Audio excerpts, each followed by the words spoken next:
America is back. Nous sommes deux vieilles nations dans le monde. Le Royaume-Uni et la France.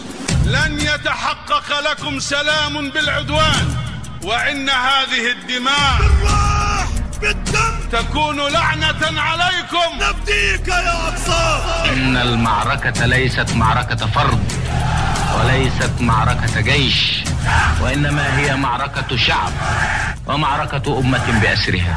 بيوتكم في انتظاركم، مساجدكم في انتظاركم، كنائسكم في انتظاركم، وهم لكم ولأولادكم. Vous écoutez l'Histoire en marche, un programme réalisé par Jalil Akhdar, coordonné par Sami Hahali, Marim Abdou, pour vous accompagner au micro. La lutte que mènent les Palestiniens, leur résistance qui met à nu des gangs de miliciens, tueurs de femmes et d'enfants, cette lutte ne se résume pas à cette sordide explication dont nous gavent des médias qui volontiers serrent la main du diable, une explication voulant faire croire à force de matraquage que le 7 octobre n'est rien d'autre qu'aller à la mort, sans raison, sans objectif. La mort brutale que l'entité, ses bras armés et ses mythiques trois singes, sourds, aveugles et muets, infligent avec une lâche cruauté, ne restera certainement pas sans conséquence. Pourquoi ? Ou encore comment, me diriez-vous ? Eh bien, la réponse se trouve chez nous, dans nos livres d'histoire, dans nos maquis, dans nos cimetières, dans nos mémoires, dans nos blessures béantes, dans ces caissons, ces boîtes en carton macabres, où sont entassés les restes mortuaires de nos martyrs, entassés au musée des droits de l'homme de Paris. La réponse se trouve au fond de la Seine que l'on drague afin d'effacer raclant toute trace d'histoire, que l'on drague afin d'effacer toute trace d'histoire de notre guerre de libération, une lutte faite de sang et de cris, comme ceux qui émanent de Reza, des cris qui arrachent les entrailles des suppliciés, des cris destinés à Dieu, l'humain n'étant plus ou ne voulant plus être.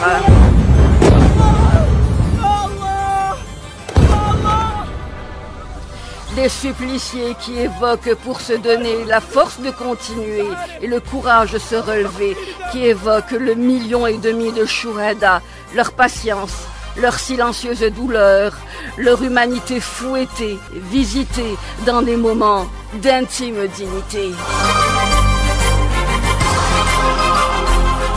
Avec nous dans les studios, Monsieur Salah Melzi. Monsieur Salah Melzi, merci d'être avec nous. Vous êtes militant nationaliste de la première heure, ancien condamné à mort. Encore une fois, Monsieur Melzi, merci d'avoir accepté notre invitation.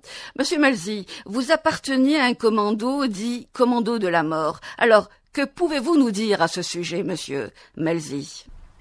Bismillah wa salatu wa salam ala rasulillah. L'équipe qui a participé à la révolution, je commencerai par moi-même, tout en étant jeune. Lors des élections municipales du MTLD, j'ai été arrêté et je suis passé une journée dans une cellule. C'était en quelle année ? 1953. Il y avait le Parti communiste, il y avait Farhat Abbas, et il y avait les ulama, enfin tout un groupe qui sont présentés en tant que parti. المهم, la famille Melzi, composée de 6 frères et une sœur. Nous étions aisés. Nous avions une propriété de 5 hectares 79 arts au juste. Nous étions conscients et volontaires, motivés par une indépendance de l'Algérie qui devait arriver. Et on a laissé derrière nous tous nos biens. Nous étions conscients que l'Algérie doit être indépendante. Certains gens ont même dit تخرجوا فرنسا انتوما نخرجوها بربي بالايمان بالشهاده عندما الشهاده ما يروحش باطل. Bien sûr. On a commencé par le truchement de Kaider Mohamed. Il nous a appris la fabrication des bombes. Mais avant la fabrication des bombes, il nous a appris comment fabriquer la poudre préparée par du soufre, du charbon noir Pour les défensives, on coupait des morceaux de fer. Pour les incendies, on mettait de l'ouate avec de l'essence. Mais entre-temps, Khider avait envoyé des bombes dans les colis postaux. Des petites bombes de... Nous sommes là, n'oublie pas. Diaf Ali, Allah yarhamou, il a rencontré Khoya Shafiq, l'a rencontré, قال له دروك انت تخدم ولا ما تخدمش؟ قال له راني واجد. Il lui a remis une bombe d'1 kilo. Il a placé au hublot la mairie d'El-Biar et il a allumé la mèche Bekfar hadik. La première bombe qui a été fabriquée chez nous, la propriété, qui a éclaté à la mairie d'El-Biar, comment on l'a fabriqué? On prenait du fil électrique, Oui. un peu plus épais, on enlevait le fil et on remplissait la gaine hadik avec de la poudre noire. Regardez la première bombe. La deuxième bombe a été placée à Allal. Allel, votre frère, en l'occurrence. Mon frère. Oui. Le dépôt du CFRA, ou français, quand on fait Châteauneuf, les bus d'Yelhoum. Ces bus, par le hublot, ils leur ont jeté une bombe. Quand on est passé à l'action, la première des choses qu'on a fait, nous étions 16.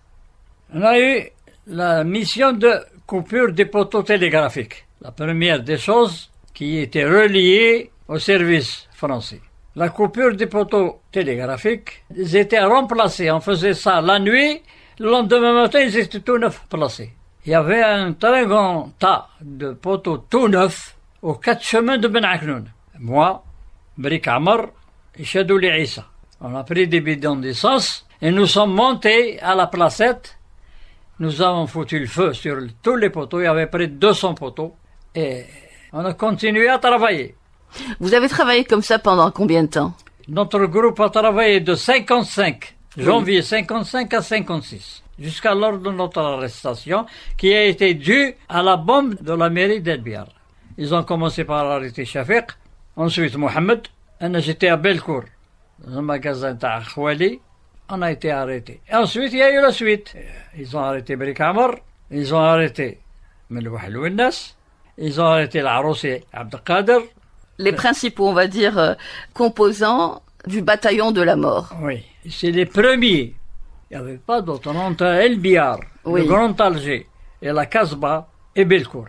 Vous nous avez parlé en début de cet entretien du domaine Melzi. Oui. Vous aviez à l'époque la chance d'être, on va dire, aisé, hein, si vous me Nous permettez. étions aisés. Vous étiez aisé. Nous avons tout abandonné pour la seule cause, l'indépendance de l'Algérie. Dans votre domaine, il y avait des caches. Oui, Et dans ces caches On avait- se retrouvaient de grands militants de la révolution algérienne. D'ailleurs, on peut citer Moustapha Ben Boulaïd, Oui. Rabah Betat, je Oui, parle sous votre oui, contrôle, hein. Abada. Haj Belqassem Zednei. Racontez-nous. écoutez, d'abord, cela a été possible par rapport au dévoilement de l'os. Parce que l'organisation de l'os, quand elle a été dévoilée, il y a eu beaucoup d'arrestations. Et certains qui n'étaient pas directement recherchés par la France ont trouvé Refuge chez vous. refuge par le truchement du comité central. Parmi eux, qui étaient en dehors des recherches, étaient incorporés dans le système du comité central, en tant que militants et en tant qu'actionnaires. D'accord. C'était un secret total. C'était un cloisonnement total. 3 personnes, le premier ne peut pas connaître le dernier ne peut pas connaître le milieu. C'est pour cette raison que la majeure partie des militants de l'OS ont été sauvés. Mais vous aviez quand même le mérite de regrouper Les principaux les acteurs, principaux. Vous les aviez fait rencontrer chez vous. ils sont venus chez nous. Quand on a été arrêtés, la première des choses, ma mère, Allah yarhamha, elle est sortie, elle a levé le bras. روحوا يا ولادي ما تشدوا في الله ما تخافوش. Vous avez été arrêté. On arrive à un chapitre qui pourrait intéresser les jeunes qui nous écoutent, qui peut-être ne regardent pas de trop près les sacrifices qui ont été consentis par les jeunes que vous étiez à l'époque. Vous étiez nourris d'une volonté de voir une Algérie libre et indépendante. Sûr. Rien ni personne ne pouvait vous dévier de ce chemin. Racontez-nous votre arrestation, comment est-ce que vous avez tenu et comment est-ce que votre frère Shafiq, Allah yarhamou, en l'occurrence, a fait barrage aux juges. Parmi eux, il y avait Berik Amar, lors du jugement, Oui, au tribunal militaire, le juge militaire oui. demandait à tous les détenus, avez-vous quelque chose à dire pour votre défense? Oui, Ils ont commencé par Shafiq, Allah yarhamou. Shafiq exécuté le 9 octobre 57 à 3h45 du matin, ainsi que Bournan Mohamed et Kab Abdelrahman. À tous les trois. 9 octobre 57. guillotiné. Guillotiné. Oui, Et le juge militaire a demandé à Shafiq, alors avez-vous quelque chose pour votre défense? Alors oui. Alors une chose que nous avons appris, l'indépendance de l'Algérie ne se donne pas, ne se vend pas, elle s'arrache. Asseyez-vous. Et ils ont demandé à Berik Amar, Monsieur Berik Amar, avez-vous quelque chose à dire pour votre défense? Il s'est levé, il a fait ça, alors oui. Alors j'ai lutté, et je lutterai. Et si demain vous me lâchez, je lutterai encore pour que l'Algérie libre et indépendante vivra. Le public a crié, oh le salaud! le public qui était français. Bien sûr, Oui, vous y étiez, monsieur Salah. bien sûr. Oui, Et la sentence a été claire et nette. Mais Shafiq condamné à mort, Mohamed condamné à mort, Salah condamné à mort, Berik Amar condamné à mort. À la Casbah, l'équipe des Fidaïn, c'était les premiers aussi, dirigés par Bastarski. La deuxième équipe, c'était Belcourt. Belcourt, leur responsable, c'était Merzougui. Il y a eu Merzougui, il y a eu Abdallah, le Marbrier, il y a eu Bousta Abdelkader, ils vendent des lustres, et le Madani. Ils ont été arrêtés en même temps que nous. Quand on est passé, ils nous ont amenés différés en présence de Sarkozy. Il n'y avait que les droits communs. Il n'y avait pas de militants authentiques ou là des militants politiques. vous étiez un groupe de Fidaïn, Libre et indépendant. libre et indépendant, vous croyiez en votre engagement, vous étiez jeune, et vous êtes passé devant le tribunal militaire. Oui, Vous avez été torturé. nous avons été torturés pas comme après. La torture qui a débuté en premier, c'était la baignoire. On nous attachait les pieds, les mains, on nous trempait dans des bassins d'eau. Bon, avec tout ce qui s'ensuit, tout le monde le sait, c'est pas la peine de dire hey, خبطوا يضربونا ويوسي quoi. يحرقونا بالدخان يوسي وبلا torse nu. Enfin, on a passé ce qu'on a passé. Mais le problème initial, tous les militants, tous les fidaïns, je ne dirais pas flan ou la partie flani ou la flani.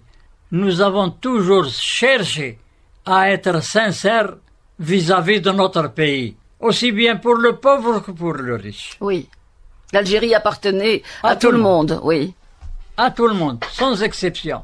Et on croyait à cela. En dépit des tortures que vous avez subies, vous n'avez en aucun moment reculé. Jamais. Mécru en vos convictions, tenté de mettre de côté vos convictions. Jamais. Toujours en avant. On n'a jamais refusé un acte. Oui, Nous étions des fidaïns. oui. On n'a jamais reculé. Pour le bon, pour le mauvais. La révolution algérienne et l'indépendance de l'Algérie n'est pas tombée du ciel. C'est un long cheminement qui s'est fait et qui a conduit au 1er novembre 54. Oui. Nous avions des missions. Avant le 1er novembre 54, nous avions à vendre le journal, l'Algérie libre, des inscriptions murales, libérer les détenus politiques. Tout ça a été programmé par le parti. Il y a eu des bastonnements de billets. Quand on a commencé les attentats, on n'avait pas d'armes. Un seul revolver pouvait servir à 2-3 فدائي. هذاك يخدم واحد يخدم به لا يمدوا لصاحبه باش يخدم ليه وهي رايحه. Alors justement, hors antenne, tout à l'heure, vous nous parliez du face-à-face qu'il y a eu entre votre frère Shafiq, Allah yarhamou, et le juge qui lui demandait comment est-ce qu'il allait libérer l'Algérie, comment est-ce qu'il allait faire face à une force d'occupation qui était surmilitarisée. Oui, justement. À l'instant même où le juge d'instruction Paul Caterino a dit à mon frère Shafiq, nous étions moi, Shafiq, et le défendeur d'Anna, c'était Bentoumi. Maître Bentoumi, Allah yarhamou.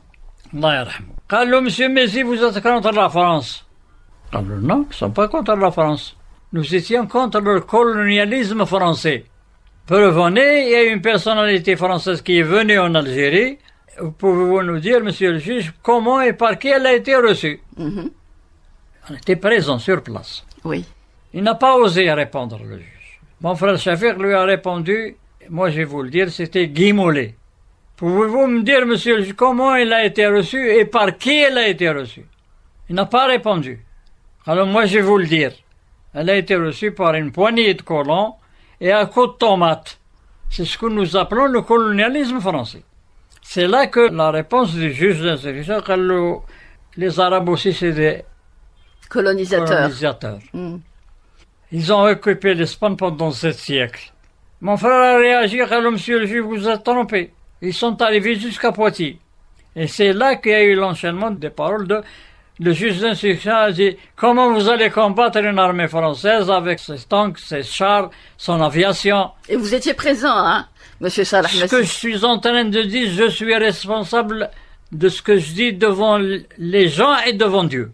Je ne dis pas une chose ou un mot en plus que j'ai vécu et j'ai assisté. Alors, écoutez, monsieur le juge, alors nous allons procéder à des embuscades. Nous tuons des troupes Takoum, nous prenons leurs armes et nous tuons d'autres pour que l'Algérie libre et indépendante vivra.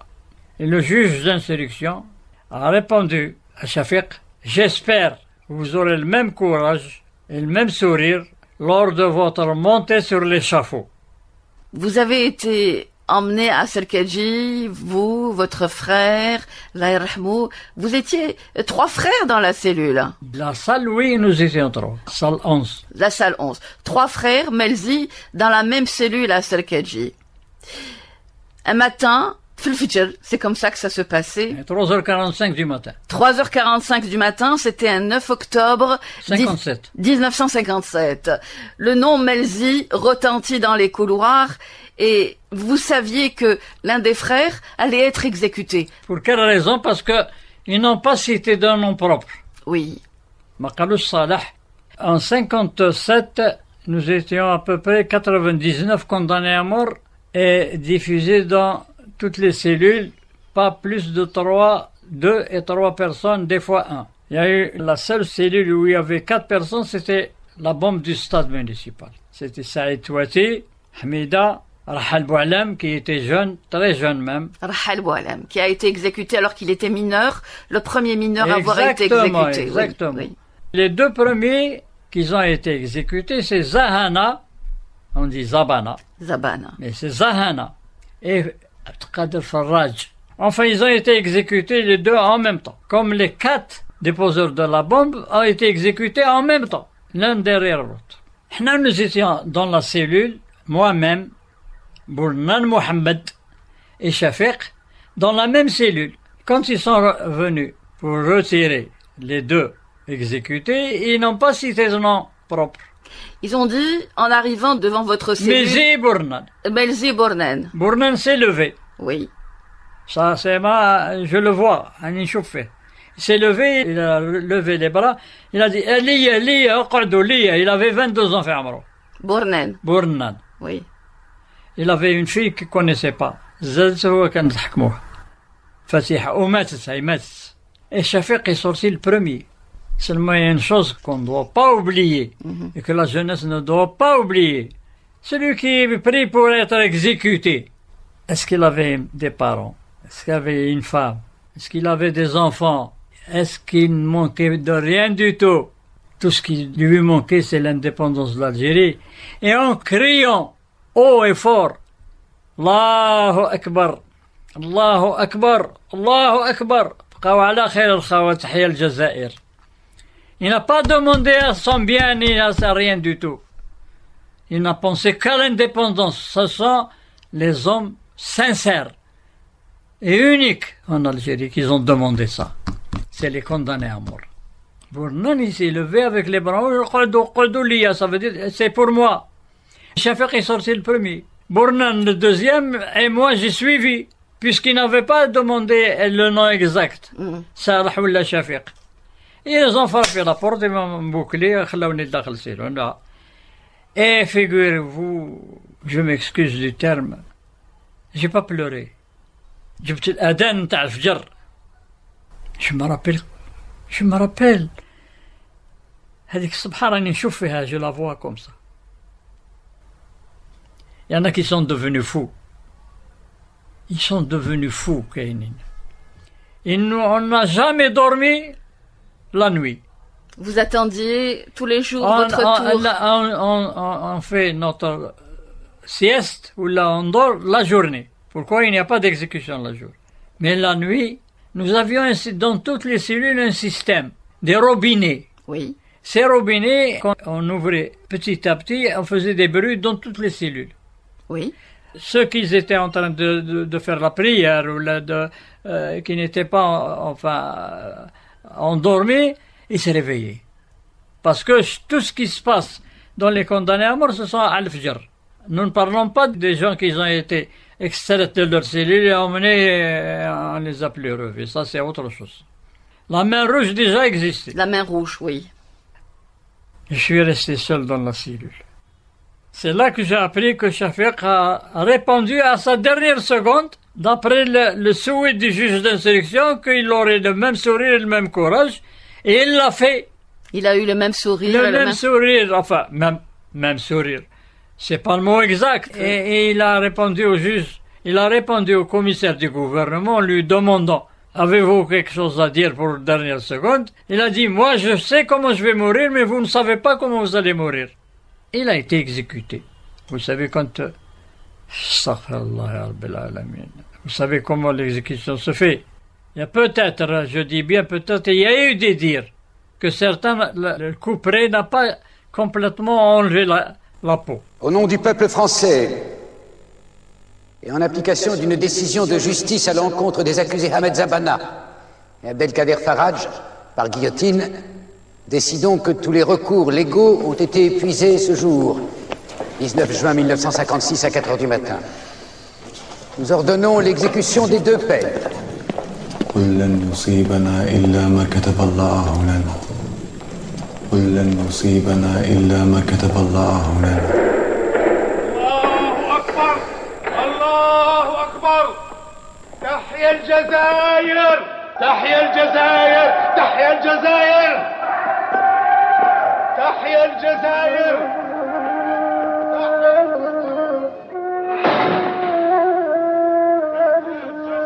Ça montre un peu l'acharnement de cet esprit colonialiste quand il voit le condamné à mort traverser le couloir de la mort avec les encouragements de tous les autres prisonniers, avec les youyous qui émanent de la Casbah, avec ces bruits qui retentissent dans tout ce que vous avez comme objet. C'est une gifle que vous leur infligez une énième fois avant l'exécution de la condamnation. Oui. Vous savez, c'est facile à dire, mais c'est pas facile à... Je n'en doute pas. Une fois, j'étais en pleine nuit, j'étais là, le guichet. On avait des guichets. Oui. Barilés, avec une petite portière. Je me suis levé, c'était vers minuit. Je voyais un gardien circuler fait le premier Agda. Il m'a vu.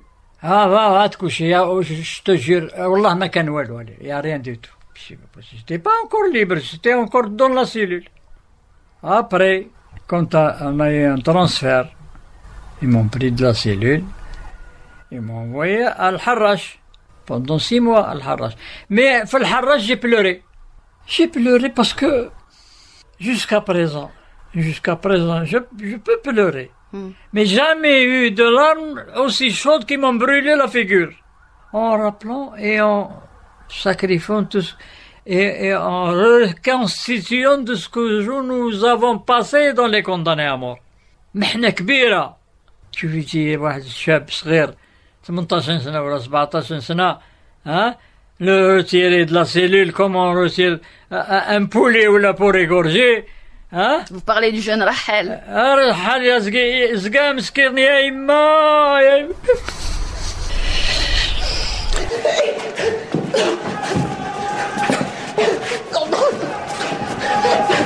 Habite-toi vite.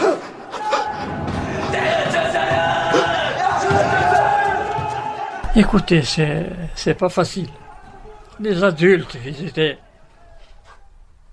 mûrs savaient très bien pourquoi nous étions là-bas. Nous étions convaincus, avec honneur et gloire, de défendre l'Algérie qui a été colonisée pendant 130 années. Pensez-vous que s'il n'y avait pas de militants authentiques et volontaires, on serait arrivé à une indépendance? Non, absolument pas. Absolument pas. Absolument pas. Hein? Il y a eu des dépassements. Et je dirais, honnêtement, toutes les guerres du monde sont sales. Absolument. Il n'y a pas de guerre propre. Il n'y a pas de guerre. Oui. Un jeune Algérien, que vous lui demandez qu'est-ce que c'est que l'indépendance de l'Algérie, il dit 54-62. Alors qu'il y a eu des martyrs avant. Des manifestations immenses. 8 mai 45. 8 mai 45. Sur ordre du parti du peuple algérien de ne pas prendre même pas un petit couteau. Mais c'est là l'indépendance de l'Algérie qui a commencé. En 1945. Le 8 mai 45. Ensuite, il y a eu l'encerclement des Aurès.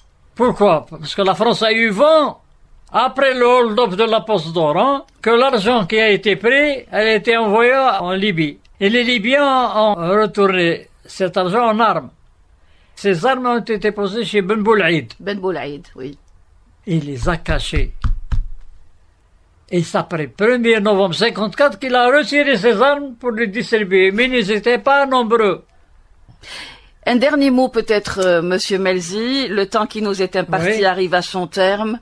Que diriez-vous aux jeunes qui vous écoutent, à ceux qui nous écoutent? Eh bien, c'est tout à fait simple. Écoutez, jeunes, d'où vous êtes, d'Alger, d'Oran, ou de l'Gharb, ou de Mcharq, ou de Sahara, soyez prudents. Soyez prudents. Vous n'avez pas un autre pays que celui-ci. ما عندكمش بديل. Notre pays est riche en mémoire, on est riche في الرزق ديال الجدود ديالنا. Faites très attention, jeunesse algérienne. Soyez prudents. Tous les yeux du monde sur l'Algérie. La jeunesse, ne voyez pas maintenant que vous avez 20 ans ou 25 ans. Voyez votre avenir et l'avenir de votre pays. Est-ce qu'il sera toujours stable ou perturbé? Nous rajouterons que pour que leur avenir puisse être ancré, il faut leur donner les moyens nécessaires pour pouvoir aller de l'avant et continuer à servir leur pays comme vous avez servi votre pays. Monsieur Salah Melzi, merci infiniment d'avoir été avec nous. C'est la moindre des choses. Et d'avoir partagé ce moment avec nous. Merci beaucoup, monsieur. Il faut que vous soyez satisfait de ce que j'ai dit. Je ne peux être que satisfaite. Yatek Saha, monsieur Melzi. Merci infiniment. Je vous ai montré la photo Salat al-Eid. Salat al-Eid, vous l'avez vu? Oui, je l'ai vu. ولا تحسبن الذين قتلوا في سبيل الله أموات sans prendre de بل أحياء عند ربهم يرزقون فرحين بما آتاهم ويستبشرون بالذين لم يلحقوا بهم. هم يستناو شهداء آخرين والشهداء عمرهم ما يخلصوا. Monsieur Melzi, merci encore une fois d'avoir été avec nous. نشرب جرعة قهوة. Ah, bien sûr, تفضل. وإذا عشنا رايحين بلا شك بعد ما تستقل الجزائر نلقاو القوة باش نكبتوا أحاسيسنا.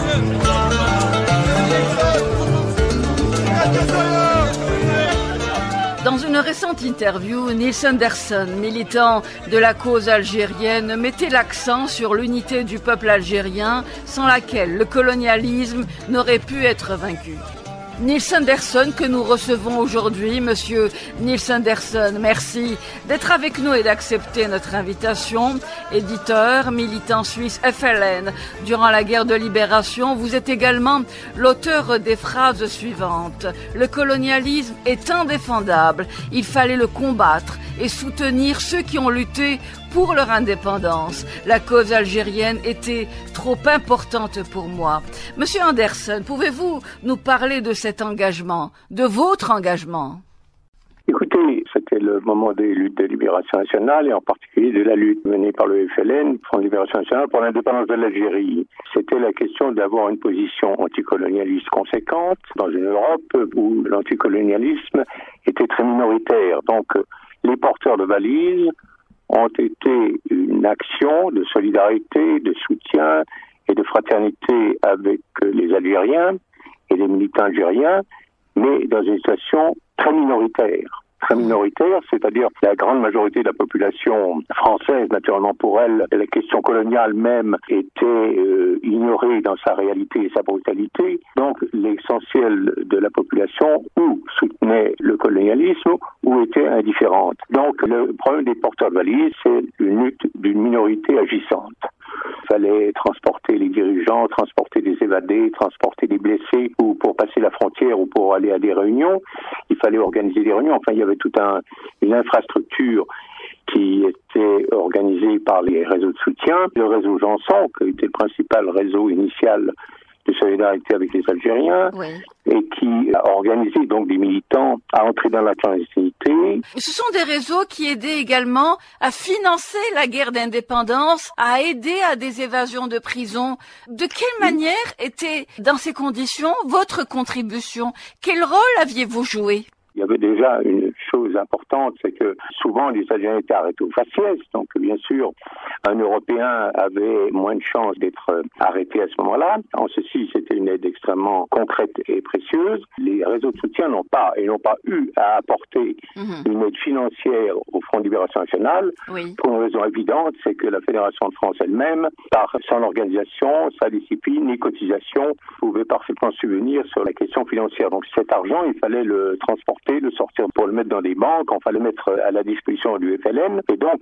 pour ça, effectivement, le porteur de valises qui ont porté de l'argent afin de le mettre en sécurité et qu'il ne soit pas intercepté par la police française. Monsieur Niels Andersen, nous avons lu à travers des témoignages que vous aviez participé à aider à des évasions de prison. Moi-même, j'étais en Suisse à ce moment-là, donc je n'ai pas participé directement à des évasions de prison, mais effectivement, j'ai par contre des évadés de prison. Il y a eu le problème de les acheminer en Suisse, c'est-à-dire de leur faire passer la frontière de France en Suisse, et en Suisse de les recevoir, de les héberger et de les mettre en sécurité, et ensuite, en liaison avec l'organisation du FLN en Suisse, de leur permettre de partir, de rejoindre Tunis ou l'Allemagne, mais en général, la chose qui était la plus importante pour moi dans ces cas de figure, c'était la qualité humaine de ces militants du FLN. Je peux citer un exemple, parce que c'est un des premiers que j'avais vu, il m'avait beaucoup frappé. C'était un Algérien qui avait été arrêté dans la région de l'Oranie, transféré tout au début de la lutte de libération, et puis transféré en France à la prison des Baumettes à Marseille. La prison des Baumettes était une des prisons les plus difficiles pour s'évader de par la topographie des lieux, des murs à franchir et autres. Et il m'avait dit qu'il a entretenu sa forme physique justement pour être en mesure de le faire. Et il y a eu l'organisation de son évasion et donc il a franchi le mur. Et le mur franchi, il a été accueilli naturellement par des Algériens qui étaient là pour le conduire dans une adresse pour le protéger. Oui. Et c'est là qu'il me raconte, l'évasion s'est faite la nuit, comme toujours, c'est la nuit que ça se fait. C'était encore la nuit quand il était dans la voiture et on a dit on va te mener vers les frères qui vont s'héberger. Et il a dit oui mais il faut attendre l'aube parce qu'on va pas les réveiller. Je crois que ça c'est une valeur humaine extraordinaire de celui qui veut pas réveiller ses frères alors qu'il se évade de prison et qu'il est menacé, etc. Cette attention qui est un signe, c'est un petit signe, mais je crois que c'est toute la grandeur d'un militant et d'un homme d'avoir cette réaction-là. Donc ensuite, il est arrivé en Suisse, nous l'avons reçu, hébergé, et puis il a gagné lui aussi à cette époque-là, Tunis. Quel était votre vis-à-vis à l'époque, monsieur Niels Andersen? Comment établissiez-vous le contact? Naturellement, j'avais un contact quotidien, on peut dire quotidien, avec l'organisation du FLN en Suisse. Oui. Avec le responsable qui a été d'abord le responsable. Et Boularouf n'était déjà plus en Suisse, il était déjà à Rome, donc oui, j'ai contact indirect avec Boularouf, mais oui, avec les deux responsables, le frère de Ahmed Boudiaf, qui a été là un temps responsable pour la fédération. Donc là. Et puis, naturellement, j'ai eu ensuite des contacts directs avec la Fédération de France, c'est-à-dire avec Omar Boudaoud, oui, avec Daleb ou d'autres responsables qui passaient en Suisse, et donc j'ai eu l'occasion de croiser à ce moment-là. Je crois qu'il y a une chose importante à souligner. Oui. c'est que la diplomatie algérienne pendant la guerre d'Algérie a été d'une très grande efficacité. Il y a eu Keraman en Allemagne, il y a Ichal à Bruxelles. Le rôle a été considérable pour effectivement influencer l'opinion publique internationale. Il y avait aussi à New York, bien sûr, Yazid et autres. Mohamed Yazid, c'est absolument. Un rôle essentiel. À côté, naturellement, de la lutte première qui était la lutte armée. Monsieur Niels Andersen, la torture était monnaie courante. La torture pendant la guerre d'Algérie a été un système. C'était pas seulement qu'elle était pratiquée, elle était pratiquée comme système. Elle était dans le principe de ce qu'ils appelaient la guerre contre-révolutionnaire. C'est un système qui était enseigné à l'école de guerre à Paris, c'est-à-dire que la torture faisait partie intégrante de semer la terreur dans le peuple algérien. C'est-à-dire que ce n'était pas des bavures, ce n'était pas des exceptions, c'était un système de guerre. Il y a eu différentes étapes dans la dénonciation. La première dénonciation sont venues des jeunes Français de 20 ans qui ont commencé à témoigner et à dire voilà, c'est horrible ce que je vois ou ce que je dois faire ou ce que je fais avec la torture, les corvées de bois, enfin tous les moyens qui étaient utilisés. Et puis, il y a eu des dénonciations ensuite par les victimes des tortures elles-mêmes. Et puis ensuite, il y a eu, la torture étant révélée et dénoncée, il y a eu le fait d'apprendre que la torture était aussi pratiquée en France. C'était pas seulement en Algérie contre les Algériens. Et c'était l'ouvrage de Béchir Boumaza, La gangrène, qui rapporte des tortures pratiquées à Paris, à Lyon et en France même. Et puis ensuite, il y a eu, disons, la troisième et ultime étape, le fait de comprendre que la torture, c'était pas quelques cas, mais c'était des milliers, des dizaines de milliers de cas avec les disparus. Les disparus, c'est-à-dire ce qu'on appelait les crevettes à Bigard jetées dans la mer, tous ces milliers d'Algériens qui sont morts sous la torture ou disparus sous la torture. Des crimes de guerre ont bel et bien été commis en Algérie. Il n'y a aucun doute qu'il y a crime de guerre. Il y a crime de guerre avec l'usage de la torture qui est condamné par les conventions de Genève et les règles de la guerre. C'est condamné. Les crimes de guerre ont été commis aussi. Les zones interdites où on vidait les régions de sa population, il était commis des crimes de guerre. La corvée de bois, c'est-à-dire le prisonnier qu'on emmène et qu'on abat un peu plus loin, c'est un crime de guerre. Il y a eu de multiples crimes de guerre durant la guerre d'Algérie. Il n'y a aucun doute que la France est passible de crimes de guerre et de crimes contre l'humanité. Bon, c'est qu'il y a eu aussi l'emploi du napalm. Il y a eu des zones de bombardement ou d'exécution capitale où on exécutait tout le monde. Enfin, les crimes de guerre sont incontestables dans la guerre d'Algérie. Ça n'est pas jugé parce que les tribunaux protègent toujours les États les plus puissants, mais il n'y a aucun doute sur le fait qu'il y ait des crimes de guerre en Algérie. Une toute dernière question, Monsieur Niels Andersen. Avez-vous eu affaire à des commandos ou encore à la main rouge de l'OAS? On en connaissait l'existence. Simplement, je peux dire, j'avais été prévenu par la police suisse qu'il y avait un risque qu'il y ait un attentat, parce que naturellement, quand on a une édition, on n'est pas dans la clandestinité. Il y a une adresse, il y a un nom, il y a des lieux. Enfin, donc c'est facile à localiser. Donc la police suisse m'avait prévenu d'un risque qu'il pouvait se produire quelque chose, un attentat ou quelque chose. Il m'avait proposé une protection que je n'ai pas voulu parce que une protection, ça vous empêche aussi de faire ce que vous avez envie de faire, enfin, tout simplement. J'avais demandé simplement qu'on me donne un port d'armes si jamais c'était utile. Donc la police suisse m'a donné un port d'armes et il ne s'est rien passé. C'était un simple 635 que j'ai mis dans un tiroir, que j'ai fermé le tiroir parce que s'il y avait eu un commando, mon 635 n'aurait servi à rien du tout. Monsieur Niels Andersen, merci infiniment d'avoir été avec nous et d'avoir témoigné sur nos ondes. Merci beaucoup, monsieur. Je vous en prie, merci.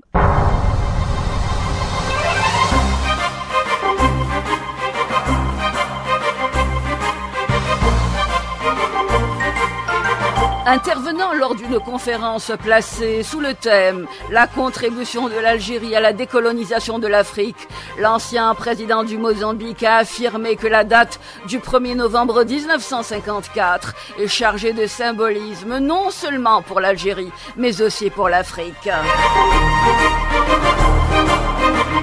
Joaquim Alberto Chissano rajoutera que les Africains sont très reconnaissants et fiers de ces héros algériens qui ont montré à l'Afrique la voie à suivre. Une voie pour se libérer du colonialisme et de l'apartheid. Avec nous, Monsieur Morad Lamoudi, merci d'accepter notre invitation. Vous êtes membre du Conseil économique, social et culturel de l'Union africaine. Monsieur Morad Lamoudi, le soutien aux luttes de libération, notamment en Afrique, a été important de la part de l'Algérie. Que pouvez-vous nous dire à ce sujet, Monsieur Morad Lamoudi? Nous savons ce qu'est l'oppression, nous savons ce qu'est le colonialisme. Nous savons ce qu'est l'exploitation, nous savons ce qu'est de l'humiliation. Donc, ce sont des réactions naturelles de soutien, notamment à nos frères africains. Les 250 premiers combattants du Frélimo, qui ont participé au déclenchement de la lutte de libération en 1964, eh bien, ces 250 combattants ont été formés en Algérie, formés et armés. Par-delà de la formation des combattants, l'armement de ces combattants, le soutien diplomatique, le soutien médiatique, le soutien politique à tous ces mouvements. Vous avez cité Chissano, on peut citer également Samora Machel, qui a présidé le Mozambique, le regretté Samora Machel, qui, à Moscou de l'ère soviétique, a dit dans un discours officiel, tout ce que j'ai aujourd'hui de positif, je l'ai acquis en Algérie.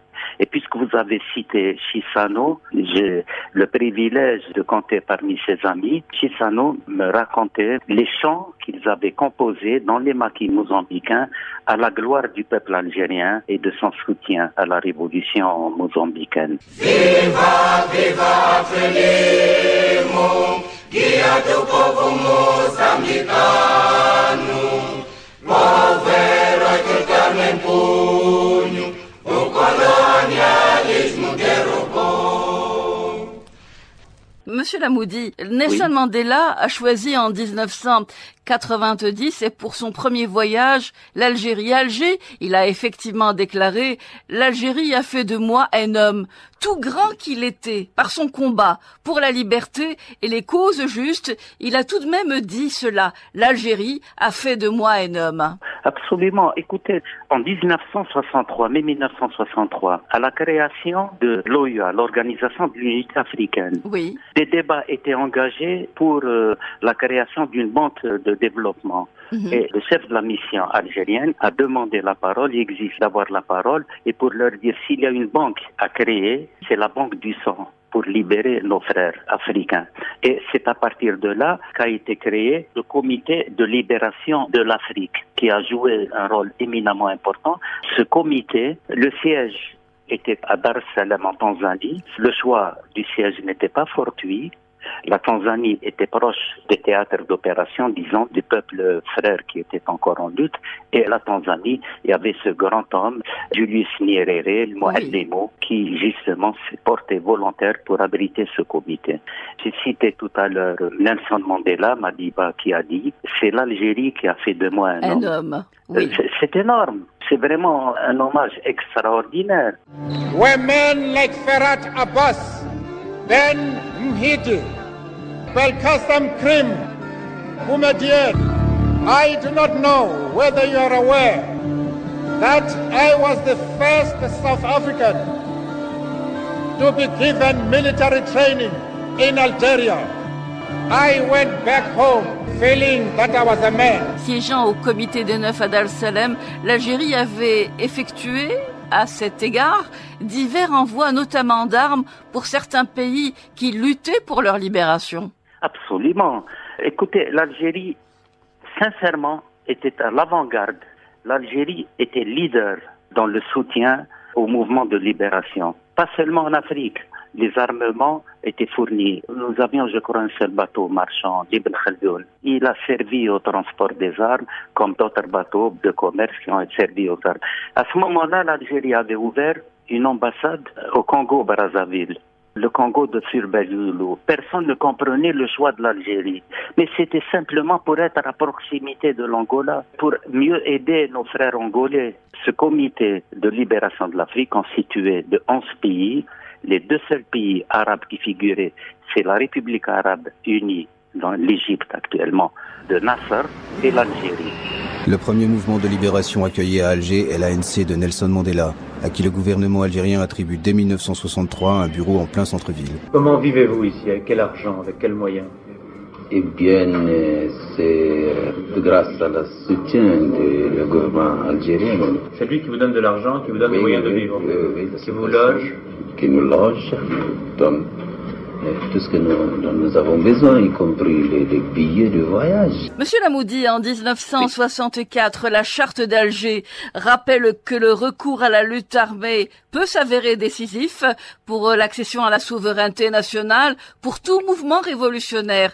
L'appui à cette lutte est sacré et ne saurait faire l'objet d'aucun marchandage. Ainsi, le ton est donné. Absolument, absolument. C'est exactement ça, c'est-à-dire que la légitimité des mouvements de libération des peuples à recourir à tous les moyens dont ils disposent pour affirmer leur personnalité, pour réinstaurer leur souveraineté dans leur pays. Amilcar Cabral, une autre icône du mouvement de libération en Afrique, a dit « le chrétien se rend au Vatican, le musulman se rend à la Mecque et le révolutionnaire se rend à Alger. » N'oublions pas qu'à ce moment-là, il y a également le comité de libération de l'ONU. Oui. L'ONU qui reconnaît la légitimité des mouvements de libération nationale et leur combat. Et que peut-on dire pour démontrer notre bonne foi? Que nous sommes régis par des principes, par des valeurs, et que nous, mouvements de libération, nous avions un devoir sacré envers tous les autres mouvements de libération dans le monde. D'autres mouvements de libération africains s'installent dans la capitale algérienne. Le Mozambique est représenté par le Frélimo, la Guinée-Bissau et le Cap-Vert par le PAIGC d'Amilcar Cabral, l'Angola par le MPLA et le FNLA. Une solidarité militante anime ces mouvements de libération, tous financés par l'Algérie qui leur apporte un soutien militaire et diplomatique. Cabral, qui a le sens de la formule, qualifie un jour Alger de Mecque des révolutionnaires. Nos officiers, comme vous avez pu le constater ici, ont été formés à l'école de guerre algérienne. Et ce qui fait que nos contacts avec les Algériens sont très bons et très poussés. Il eut également la tricontinentale comme phase de parachèvement du processus de décolonisation. Absolument. La tricontinentale, bien sûr, de nombreux objectifs, la lutte anti-impérialiste, etc. Mais surtout, il y avait un point à l'ordre du jour, c'était le parachèvement de la décolonisation. Et le parachèvement de la décolonisation par un soutien accru et concret au mouvement de libération dans le monde, plus particulièrement en Afrique, parce que c'est en Afrique qu'il y avait le plus grand nombre de pays éligibles à la décolonisation. Cette tricontinentale était dirigée par Mehdi Ben Barka et Fidel Castro. Oui. Et Mehdi Ben Barka, de mon point de vue, quand il a été assassiné, ce leader tiers-mondiste qui était en train de mobiliser tous ces peuples pour des objectifs, notamment l'objectif de décolonisation. L'assassinat de Mehdi Ben Barka s'inscrit dans la lutte contre les mouvements de libération. Comment faire taire ces mouvements de libération? Comment faire taire toute velléité, toute force qui désirait venir en soutien à ces peuples? Mais c'est également ce leader tiers-mondiste qui allait apporter le soutien au parachèvement de la décolonisation, notamment de l'Afrique. On parlait de Nyerere tout à l'heure. Oui. Nyerere qui a réussi la fusion entre Zanzibar et le Tanganyika. Oui. Mais il a fait ça dans la paix et dans l'adhésion populaire des deux populations, à Zanzibar et au Tanganyika. Et à ce jour, la République unie de Tanzanie, il n'y a aucun problème. Et personne n'a trouvé à redire parce qu'il y avait l'adhésion populaire. Tous les peuples ont droit à la liberté, tous les peuples ont droit à la dignité, tous les peuples sont maîtres de leur destin. En 1974, c'est l'Algérie qui a obtenu l'expulsion du régime d'apartheid de l'ONU. Et ce n'est pas l'action d'un homme, c'est le combat de tout un peuple. C'est la crédibilité d'un pays qui a fait en sorte que la parole de l'Algérie était entendue et prise en compte. L'Algérie, c'est des principes, c'est des valeurs. Parce que ce sont des causes justes, ce sont des causes qui méritent d'être soutenues. Nous avons lutté pour imposer notre droit à l'autodétermination. Nous avons abouti, après un long combat, un combat payé au prix très très fort. Donc, nous ne pouvons qu'être très attentifs, très solidaires, d'être immédiatement disponibles avec tous les peuples qui luttaient pour le recouvrement de leur indépendance et qui luttent toujours, je pense notamment aux peuples frères palestiniens et sahraouis. Monsieur Mourad Lamoudi, ancien membre du Conseil économique, social et culturel de l'Union africaine, merci d'avoir été avec nous.